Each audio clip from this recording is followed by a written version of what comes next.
ാവുന്ന ഒരു മുട്ടക്കറി. 2 ഉലുവ, 2 കടുക്,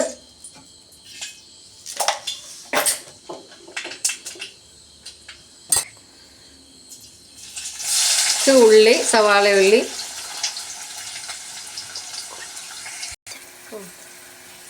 ഉള്ളി വഴണ്ടതിന് ശേഷം കുറച്ച് മുളക് പൊടി ഇടുക, ശകലം 1/2 ടീസ്പൂൺ മല്ലിപ്പൊടി ഇടുക, ശകലം ഇടുക. ഇതിൻ്റെ കൂടെ ഈ മുട്ട മുറിച്ചത് ഇട്ട് കൊടുക്കുക. ഇത് ഇട്ടതിന് ശേഷം നമുക്ക് ഈ ടൊമാറ്റോ ഇട്ട് കൊടുക്കാം. ഇത് മുട്ടയിട്ട് ടൊമാറ്റോ ഇട്ട് ഒന്ന് ഇളക്കി മുട്ടയൊന്ന് മൊരിഞ്ഞതിന് ശേഷം ടൊമാറ്റോ ഇട്ടു. പിന്നെ ഈ ശകലം വെള്ളം ഒഴിച്ച് കൊടുക്കാം.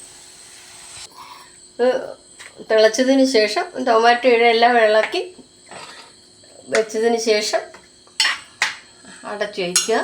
പിന്നെ ഇത് സിമ്പിൾ പണിയാണ്. ഇത് ഉണ്ടാക്കിയതിന് ശേഷം ലൈക്ക് ചെയ്യുക, സബ്സ്ക്രൈബ് ചെയ്യുക, ഷെയർ ചെയ്യുക.